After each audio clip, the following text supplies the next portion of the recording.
प्रवचन सार की 172 गाथा, अलिंग ग्रहण की गाथा। इसमें 20 बोलों की चर्चा है, तो अभी 7 बोल इसके हुए हैं। यहाँ पे ये गाथा क्या बता रही है? इसमें क्या हमारा पहले में सब अपने क्रम से चलो, कौन सा विषय है? इस गाथा में जीव का शरीर आदि सर्व पर द्रव्यों से विभाग का साधनभूत असाधारण स्वलक्षण बताया गया है। यानी अपने को लक्षण बताने का प्रयोजन, जीव, क्योंकि संसार अवस्था में हमने इन्हीं लक्षणों से जीव को जीव मानते हैं, इसलिए यहाँ पे जीव का असाधारण लक्षण बताया जा रहा है। लक्षण का प्रयोजन क्या है? लक्ष्य की प्राप्ति। और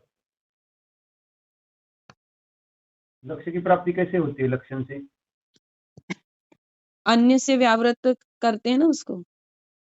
व्यावृत्ति है उसका प्रयोजन है मूल। हम्म। लक्षण किस लिए किया जाता है? वो लक्षण ही दिया था ना, लक्षण का लक्षण।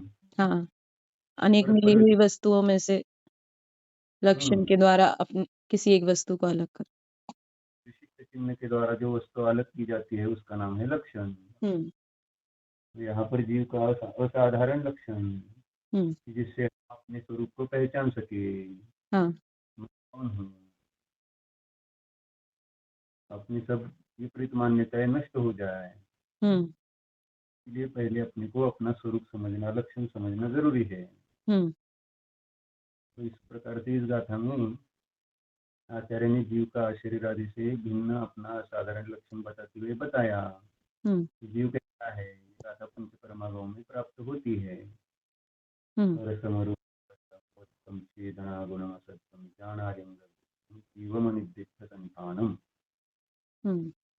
जीव का असाधारण लक्षण कह रहे हैं। रस है, रूप है, गंध है, अव्यक्त है, चेतना गुण वाला है, अशब्द है, अलिंग ग्रहण है और अनिर्दिष्ट संस्थान वाला है, ऐसा तू जान। आज्ञा है, आज्ञा दी है कुंद कुंदाचार्य ने। जानो, जानने की क्या है?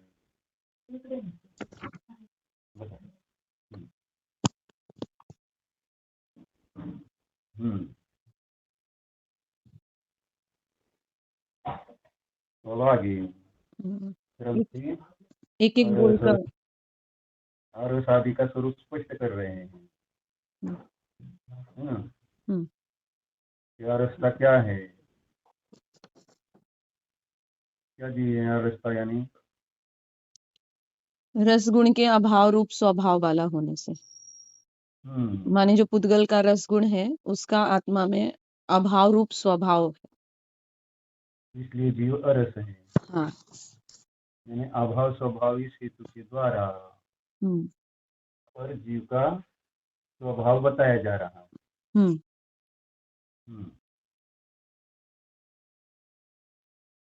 यानी नास्ति से आस्ति को समझाया जा रहा है, क्योंकि ये विषय परिचित है। रूप, स्पर्श, शब्द, आकार और कोई ना कोई किसी प्रकार का चिन्ह जिसके द्वारा हम जीव को पहचानते आए हैं अनादिकाल से संसार में। तो यहाँ कह रहे कि इनका तो जीव में स्वभाव से ही अभाव है। जैसे अग्नि में शीतलता का स्वभाव से अभाव है, शीतलता का। अग्नि उष्ण है और शीत उसमें है बना, तो ऐसे ही जीव में रसपना है नहीं। ऐसा क्यों कहा? क्योंकि जीव को इंद्रिय ज्ञान है, इंद्रिय ज्ञान से इंद्रिय ज्ञान के विषय ही परिचित है, और इस कारण से इसे अर्थ परिणमन के निमित्त से जिन जिन इंद्रियों के विषयों को यह जानता जाता है उन उन विषय रूप अपने को अनुभव करता रहता है। वैसा ही मैं हूँ, ऐसा समझता है वैसे की ध्यान की तरह। रस यानी भोजन के लिए बैठा तो स्वयं को रस स्वभाव मान लिया, भूल गया कि मैं न्यायक हूँ। मैं जानने वाला जीव हूँ, खाने वाला नहीं हूँ, मैं अरस हूँ। रस का परमाणु, रस यानी पुद्गल परमाणु, रस का परमाणु मात्र भी मुझ रूप नहीं होता। दोनों का एक दूसरे में अत्यंत अभाव है। इसको भूल कर ही तो भोजन कर रहे थे, इसलिए तो सारा चर्चा हो गई ना, करने वाले भी और बनाने वाले की। अगर अरसता ज्ञात हो जाती तो फिर इतना विषय बनता ही नहीं है ना। लेकिन भोजन के साथ ही सब उसी के कारण वो चक्रवर्ती नरक में गया, भोजन के कारण ही गया ना। कौन सा चक्रवर्ती? शुभम चक्रवर्ती, पता है आपको? अनुराग जी, आपको पता है कि शुभम चक्रवर्ती था? अनुराग जी? हाँ जी, तो वही शुभम चक्रवर्ती। हाँ, शुभम चक्रवर्ती। हाँ, क्या हुआ था? भोजन का लंपट ही था। कौन? शुभम चक्रवर्ती। शुभम चक्रवर्ती कौन है? शुभम चक्रवर्ती जो लंपटी है वो सब शुभम चक्रवर्ती हैं। हाँ, जो लंपटी है, रस लंपटी है, वे शुभम चक्रवर्ती। शुभम चक्रवर्ती वो नियम से नरक में जाएंगे अगर लंपटता के कारण अगर इस तरह से करें। अच्छा, हम तो नहीं है लेकिन हैं। अच्छा, जबरदस्ती कताई करते हैं। हाँ, किसके निमित्त से? जिसका अपने में अभाव स्वभाव है उसके निमित्त। मैं उस रूप हूँ नहीं, था नहीं, होऊंगा नहीं। ये मूर्ति मैं, अरे ये सारे बोल तो विचार में लेने ही पड़ेंगे ना। आचार्य ने कहा अशुभ अशुभ या शुभ शुभ मुझे नहीं कहता है, मुझे चख, ऐसी गाथाएं आती है ना, असुहो सुहो यरसो न तम बनति रसयमंति सो न ये विनिग्रहितुम रसनिविषयमागतम सुरसम, ऐसा कुछ है गाथा है ना वो, समय सार के सर्वविषय ज्ञान अधिकार में। बरोबर है, ऐसी गाथा है।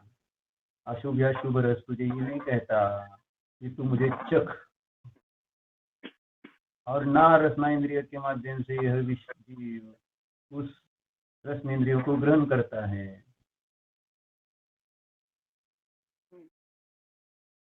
ऐसा जीव का रस स्वभाव है। और शुरुआत में तो उन्होंने कहा ही, यानी गुण ही भिन्न भिन्न है ना,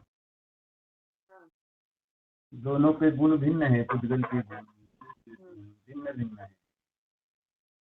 और यहाँ समाचार में 6 बोल दिए, द्रव्य की अपेक्षा, गुण की अपेक्षा, द्रव्येंद्रिय अपेक्षा, भावेंद्रिय अपेक्षा, फिर ये 4 हो गए। और 5वां और 6वां बोल क्या है? यानी जीव रस है, क्योंकि ये पहले बोल में तो नहीं किया कि दोनों द्रव्य भिन्न भिन्न है, तो रस गुण पुद्गल द्रव्य का है और उससे जीव भिन्न है, इसलिए जीव रस है। रस गुण पुद्गल द्रव्य का है और वो गुण जीव में नहीं, इसलिए जीव रस है। फिर तीसरे बोल में द्रव्येंद्रिय का स्वामी, जिस रसना इंद्रिय से हम रस को चखते हैं, उस पौद्गलिक रसना इंद्रिय का स्वामी मैं नहीं हूँ, है ना, ऐसा ही दिया ना, रसनेन्द्रिय स्वामित्व, स्वामी नहीं हूँ मैं। तो उन द्रव्येंद्रियों से रस को ग्रहण करता हुआ भी रस रूप नहीं करता, इसलिए ऐसा कुछ दिया है। भावेंद्रिय, भावेंद्रिय में चौथे बोल में क्षय क्षमित भाव अभाव, यह हेतु देकर मैं अरस हूँ इस साध्य को सिद्ध किया। सब हेतु है ना, साध्य है मैं अरस हूँ। मैं अरस क्यों हूँ? पुरुष को ही जानता हूँ क्या? 5वां बोल ये है, मात्र रस को जानना मेरा स्वभाव नहीं है, संपूर्ण को जानना स्वभाव है, मात्र रस को जानना मेरा स्वरूप नहीं है, इसलिए मैं अरस हूँ। और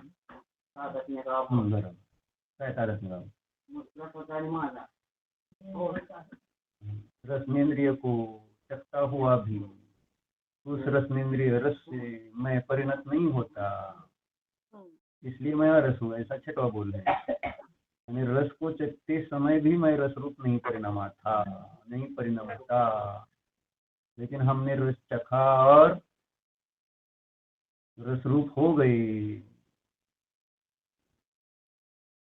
कुंदाचार्य को हमने क्या कर दी, तिलांजलि दे दी, क्या बोले, यानी कुंदाचार्य का क्या किया हमने, कितना कुंद दे अमृत हमको ये बता रहे, और हम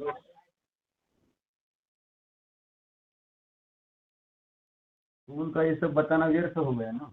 मैं आरस हूँ, छह हेतुओं के द्वारा क्या पूरा समय सर उसमें व्यतीत कर रहे हैं, और मैं उस रस में कितना, इसलिए कहा पंचम काल का जीव रस का अन्न का कीड़ा है, सहन नहीं होता इसको, ना भूख सहन होती है, ना प्रतिकूल आहार सहन होता है, कुछ नहीं, बस क्योंकि मैं रस स्वभावी स्वयं को अनुभवता है। तो थोड़ा सा अपने को पुनः पुनः चिंतन करना है, इसलिए भोजन करते हुए करो, भोजन छोड़कर करना ऐसा थोड़ी है, भोजन करते हुए भी भोजन करो, लेकिन जानो मैं जीवत्व शक्ति पर जीता हूँ। हम किस पर जी रहे हैं, जीवत्व शक्ति क्या कहती है हम, है ना? मैं कैसे 10 प्राण पर जीता हूँ, क्या जीवत्व शक्ति पर जीता हूँ? और रस तो 10 प्राण में आता है क्या? नहीं आता। इंद्रिया आती है, रस इंद्रिया का है, रस है जो सर्वथा भिन्न, ऐसा जो रस है वो तो प्राण भी नहीं है। 10 इंद्रिया का भले विषय, लेकिन उसको 10 प्राण में थोड़ी गिना है। अब ठीक है, उसके विषय को भी उपचरिता सद्भुत व्यवहार में से कह लो प्राण, लेकिन आचार्य कहते कि 10 प्राण वर जीता नहीं, 5 इंद्रिया के विषय इंद्रिय आहे, पण त्याच्याविषयी घेऊन आपण त्याच्यावर उपचार करू शकतो। अन्न को प्राण बोलते हैं, यानी 10वां 11वां प्राण अन्न है, और 12वां प्राण नहीं, पहला प्राण धन है और 12वां प्राण अन्न है। बरोबर है का मामा? पहला प्राण धन और 12वां प्राण अन्न।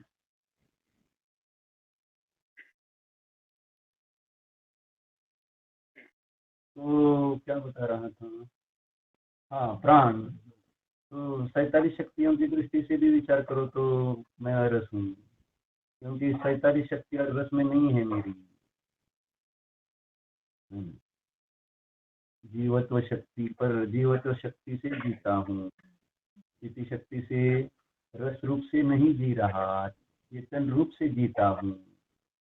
यानी इतना सुंदर सुंदर अपने को आचार्य ने स्वरूप बताया, समझाया, उसका उपयोग करके हम वर्तमान का दुख नष्ट कर सकते हैं, भूत का दुख नष्ट कर सकते हैं, और भविष्य का भी, भूत का भी हो सकता है। हाँ वो संक्रमण होते हैं ना इस चिंतन से, इसलिए तीनों काल का दुख नष्ट करने की ताकत इसमें है।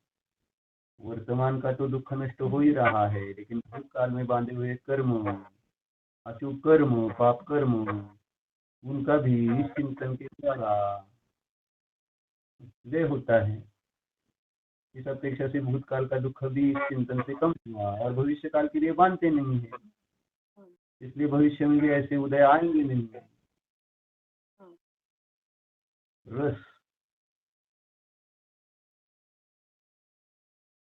रस का कितना रस, आचार्य ने भी 10 रसों की चर्चा समय सार में की है कि नहीं? 9 रसों की, 9 नाटक में 9 रस, और 10वां शांत रस है क्या? 9वां शांत रस, 9वां है क्या? नाटक में 9 रस है, उसमें 9वां शांत रस है ना। समय सार में आपने पढ़ा होगा ना, पूर्व रंग के आखिर में आए शायद, हाँ भैया। क्या इसमें आया? नहीं, आजीवादी के अंत में आया होगा। नाटक में किस प्रकार से वो 9 रस होते हैं, समय सार को नाटक के रूप से रचना करते हुए आचार्य का यहाँ शांत रस। और हम कौन से रस से कौन से रस तक पहुंच जाते हैं? अशांत। यानी बाहर के रस से हम कषाय के रस तक पहुंच जाते हैं। बाहर का रस में हम कषायों का रस लेते रहते हैं मूलतः। यानी लूप कषाय वशंगत प्रमाद है ना वो। 15 प्रकार के प्रमाद में हम देखते हैं 4 कथा कौन सी है? राज कथा, स्त्री कथा, भोजन कथा, चोर कथा। उसमें भोजन कथा, तो भोजन कथा आलापी, रश्मेंद्रिय वशंगत,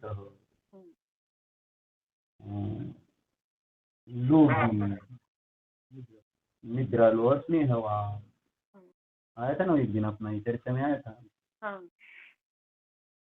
यानी ये प्रमाद, इस प्रकार का प्रमाद अपने से भोजन करते हुए बन रहा है। रश्मेंद्रिय से के वश होकर भोजन की कथा एक चीज।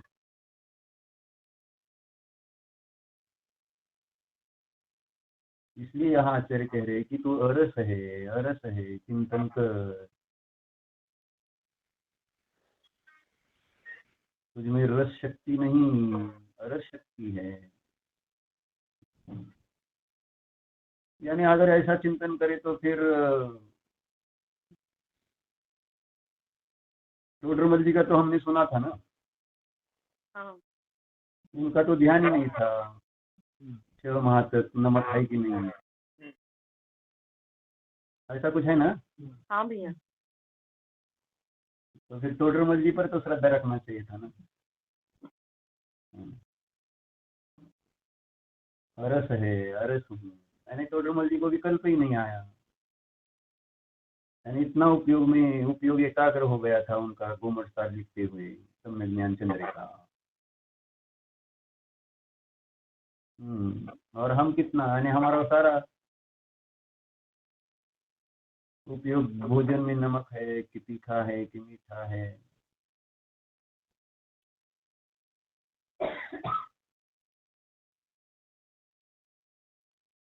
टोडरमल जी बनकर भोजन करो। क्यों अनुराग? हाँ भैया। क्या? हाँ क्या टोडरमल जी बन के भोजन करेंगे? हाँ।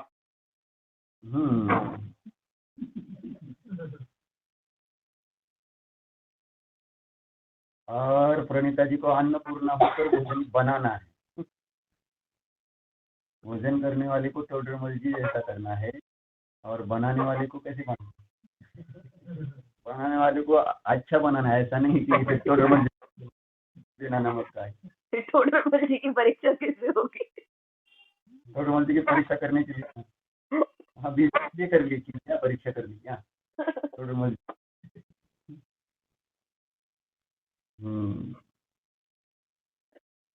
तो इस प्रकार से यहाँ रस गुण के अभाव भाव वाला होने के कारण मैं अरस हूँ।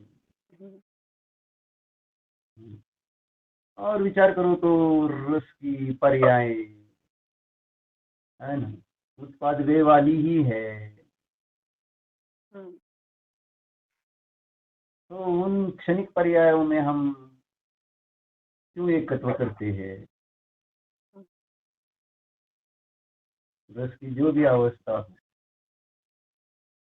लेकिन एक बार भोजन करने के लिए बैठे तो सब कुछ भूल जाते हैं। तो इसलिए तो भोजन के पहले सिद्ध भक्ति करो, नमोकार मंत्र का स्मरण करो, जिससे पंच परमेष्टि रस है ऐसा कहीं ना कहीं थोड़ा सा दिमाग में रहते हुए भोजन करते हुए फिर विकल्प नहीं रहेंगे। इसके लिए होती है भोजन के पहले सिद्ध भक्ति। स्वयं को भूल कर भोजन ना करिए। लेकिन आहार संज्ञा ऐसी है कि जो इसको इस भव में भी और अगले भव में भी दुख देती है। आहार संज्ञा है ना। हाँ। और संज्ञा का स्वरूप बताया ना, जो जीव को इस और अगले भव में बहुत सारा दुख देती है।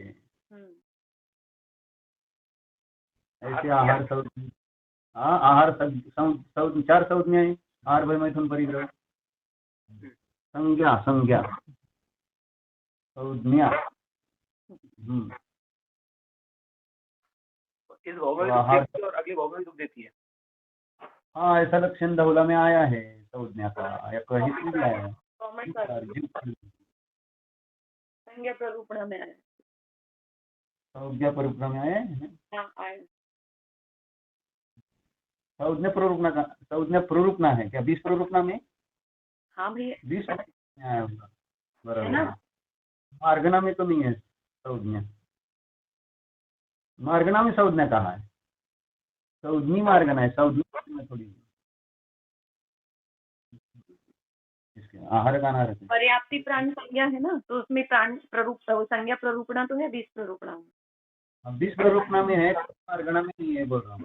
तो मैंने प्ररूपणा ही तो बोला है, संज्ञा प्ररूपणा है। हमने आपका गलत काम बोल रहे हैं, आपने प्ररूपणा ही बोल रहे हैं। अच्छा, लेकिन हम मार्गना की अपेक्षा से बोल रहे थे कि मार्गना में संज्ञी मार्गना है और प्ररूपणा में गुणस्थान जीव समास पर्याप्ति प्राण फिर संज्ञा, फिर उसके बाद ये मार्गना शुरू होती है। सही है, सही, बराबर। तो उसमें आया ना, संज्ञा का स्वरूप क्या दिया है? यही आया कि जो इस भाव में मैंने दुख, इस भाव में दुख दिया कि नहीं दिया? दिया। और अगली भाव में दुख देगा कि नहीं देगा? कर्म बंद किया है उसके साथ तो देगा ही। उसका निर्जरा हो सकती है तो बंद तो किया है इसमें, तो उदय में भी आएंगे, लेकिन तब करेंगे तब तो नहीं होगा।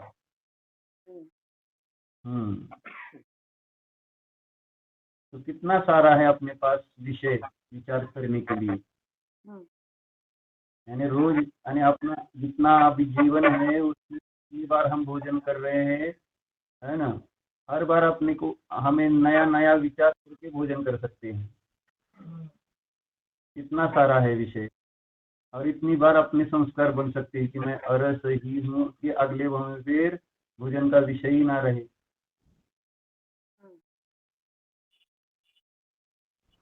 इसलिए तो तपों में 3 तप तो भोजन संबंधी नहीं है।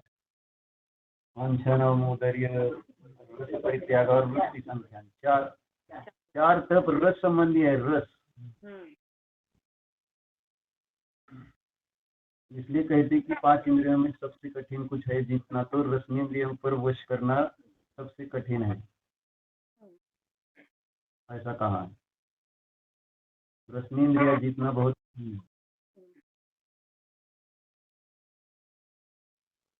लेकिन उसको जीत सकते हैं, ऐसा नहीं कि जीत नहीं सकते।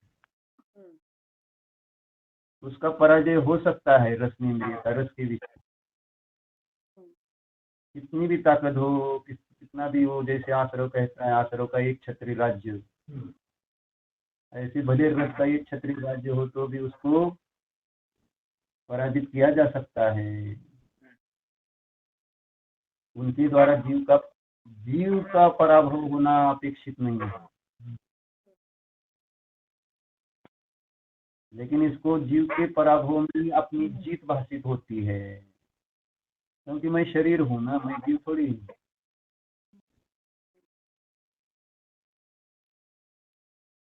कितने कितने व्यंजन बनते जा रहे हैं, किसी को एक जैसा रोज अलग अलग चाहिए। रोज एक जैसा खा पाएंगे क्या आप? किसी नई बीमारी। हाँ, रितेश भैया बोल रहे इस कारण से नई नई बीमारियां आती जा रही हैं। रोज नया अलग प्रकार के व्यंजन, और वो खिलाने वाले को भी और खाने वाले को भी, दोनों को उसमें आनंद।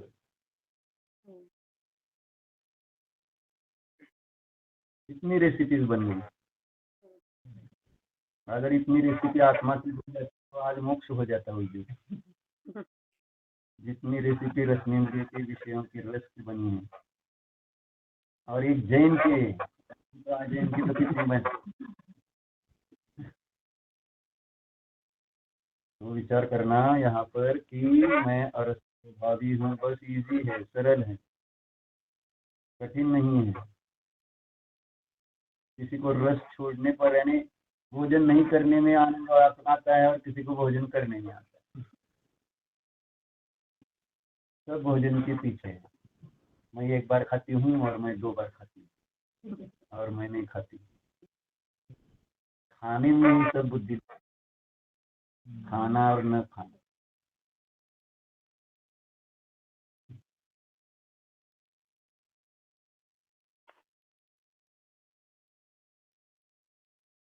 खाना स्वभाव, भोजन स्वभाव नहीं है, स्वभाव नहीं है। भोजन करते हुए कभी लज्जा आई है क्या? नहीं आई। बाकी भय संज्ञा से लज्जा आती है, अगर परिग्रह संज्ञा से भी कभी नहीं आती, किसी किसी को कभी कभी आती है। मैथुन संज्ञा से भी लज्जा आती है, लेकिन आहार करते हुए कोई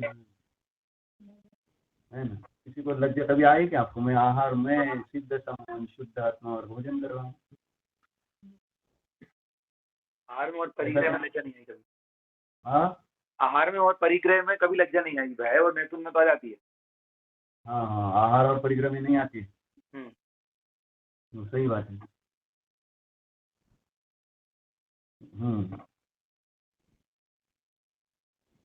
तो ऐसा, हाँ, बिल्कुल से गर्व होता है। भक्ष्य खाएं तो भी लज्जा आ जाए, भक्ष्य मर्यादित खाएं तो उसमें तो अपने आप का बहुमान जैसे आता है। आवश्य खाने पर किसको लज्जा आती है? यानी जो आवश्य का त्याग, आवश्य खाना ही स्वभाव मान लिया है, तो फिर उसको क्या लज्जा आएगी? है नहीं? और फिर समय दर्शन भी नहीं होता है ना, अन्य नित्यावश्य। यानी भोजन करना ही आवश्यक सेवन करना है, क्योंकि आत्मा का आहार चैतन्य अमृत है। अब आत्मा का आहार क्या है?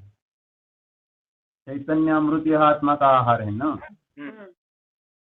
और जो पुद्गल का आहार है तो अभक्ष है कि भक्ष है? रोज अपन भले ही भक्ष समझकर खा रहे हैं, लेकिन वो है ना अभक्ष ही, आत्मा की अपेक्षा, आत्मा के आहार की अपेक्षा।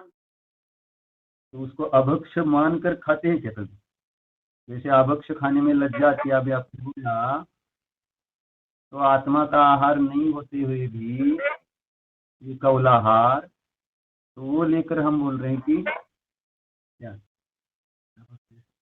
हाँ, अभक्ष जैसा फीलिंग कहाँ आता है? नहीं आती। मेरा स्वभाव क्या है? खाना मेरा स्वभाव नहीं है, ये भी जाता है इसलिए। खाना मेरा स्वभाव नहीं है, ये भूल जाते हैं।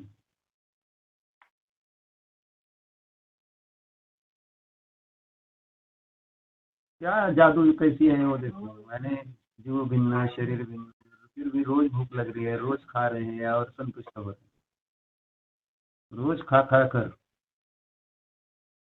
निमित्त नैमित्तिक संबंध का यहाँ विचार होना चाहिए। अगर मैं भिन्न हूँ तो फिर मेरे भोजन की क्या? मुनिराज तो क्यों भोजन लेते थे?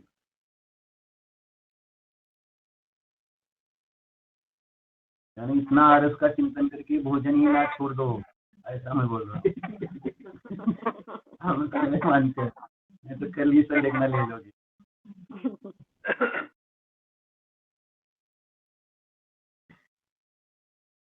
प्रवचन में करने ने सूचिका में दिया ना, मुनिराज कैसे आहार लेते हैं। यानी जैसे गड्ढा, जैसे कचरे की कुंडी, यानी ऐसा उसको में विचार कर कर भरा नहीं क्या डालना और क्या नहीं, जो है गड्ढा भरने का है। गर्त पूरे जो बात बोल रही गर्त, या जो बैलगाड़ी के चाक, वो खराब ऑयल डालते हैं ना, आवाज आना आए। अब इनको मुंडन क्या बोलते हैं? ग्रीस भी बोलते हैं। ठीक है, तो ऐसे ही बस, यानी भोजन लेने समान जातीय द्रव्य पर्याय है, तो भोजन लेने का प्रयोजन मात्र आत्म साधना है, मात्र, अन्य कोई प्रयोजन नहीं होना चाहिए भोजन में। किस लिए निर्जराधिकार में नजर की टीका में आ रही है, रितेश भैया ने बताया कि इसके लिए बल के लिए नहीं, बल के लिए आहार नहीं लेना दिया जाता, तेज के लिए नहीं, शरीर पर तेज लाने के लिए आहार नहीं लिया जाता, ज्ञान के लिए और संयम के लिए भोजन नहीं रहा। हाँ, तब तो तप की वृद्धि ऐसा है। तो हम भी भोजन करते हुए विचार तो करें, भले अपने से हो नहीं रहा तो विचार तो कर सकते हैं ना। और भरत चक्रवर्ती संबंधी भी वो कथा आती है ना, जब शरीर भोजन के लिए बैठे तो एकदम वो रुक गए, तो माँ ने पूछा क्या चिंता है, कोई राज्य में प्रॉब्लम है क्या? तो भरत जी ने क्या जवाब दिया था? शरीर के भोजन का, शरीर को मैं भोजन दे रहा हूँ, आत्मा के भोजन के संबंध में क्या? ऐसा कुछ अच्छा जवाब दिया भरत चक्रवर्ती ने अपनी माँ को। भोजन करते हुए अपना रुकता है, हाथ रुकता है क्या? हाथ में क्या निवाला ना, क्या बोलते हैं निवाला। तो कभी आपने अपने रुका है क्या हाथ ऐसे कि मैं शरीर को भोजन दे रहा हूँ लेकिन आत्मा को मैंने भोजन दिया क्या नहीं दिया?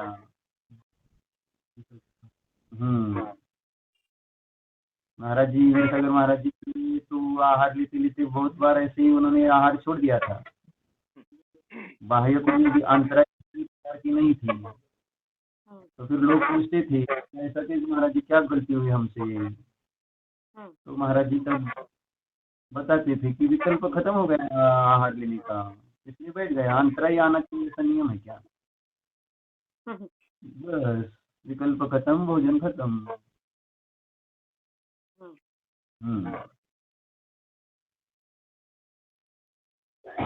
तो क्या चल रहा है अपना?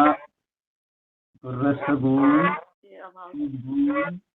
गंधगुण, स्पर्शगुण और शब्द, इन सब का अपनी आत्मा की अभाव है।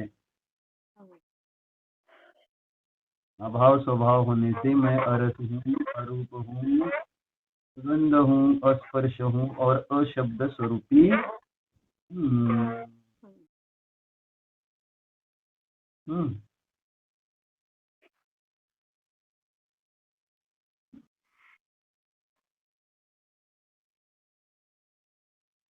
यानी इन चिन्हों के साथ रूप, गंध, स्पर्श, शब्द ये चिन्ह है, इन चिन्हों के द्वारा ग्रहण नहीं होता, इसलिए आत्मा अलिंग ग्रहण है, फिर भी अर्थ इसमें से निकलता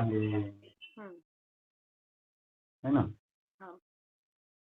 क्योंकि इनको भी हमने चिन्ह बनाया है, ऊपर दिया है उन्होंने, टीका में दिया है वो अर्थ, यानी रस, स्पर्श, गंध, वर्ण, शुद्ध, इन चिन्हों के द्वारा आत्मा का ग्रहण न होने के कारण मैं आत्मा लिंग ग्रहण स्वभावी हूँ।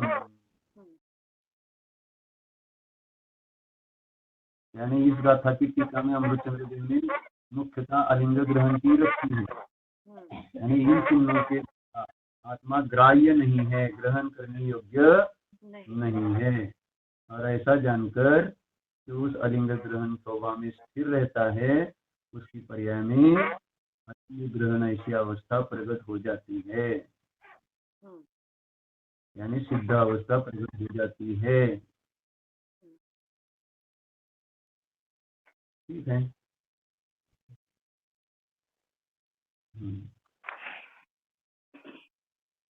आज इतना ही करते हैं। हाँ भाई। हाँ, बाकी का आगे के बोल कर लिखते हैं। हाँ। ओम सावधान। जानिए, रस स्वभाव का ध्यान कीजिए।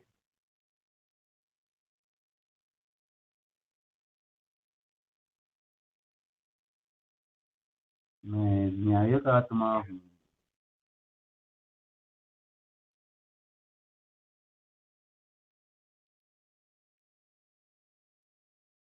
जानने वाला हूँ।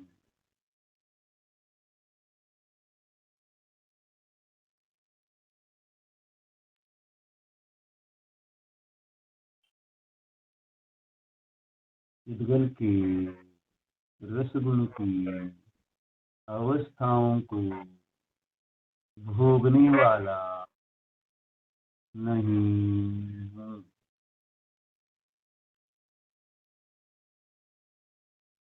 मैं न्यायक आत्मा खट्टा मीठा तीखा कड़वा नहीं।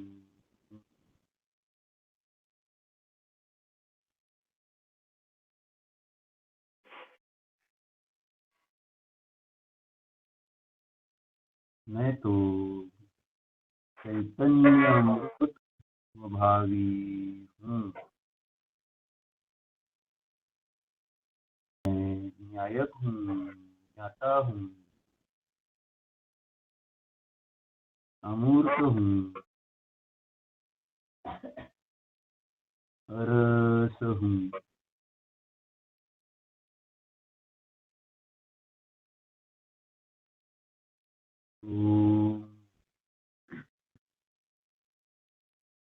विसर्जन।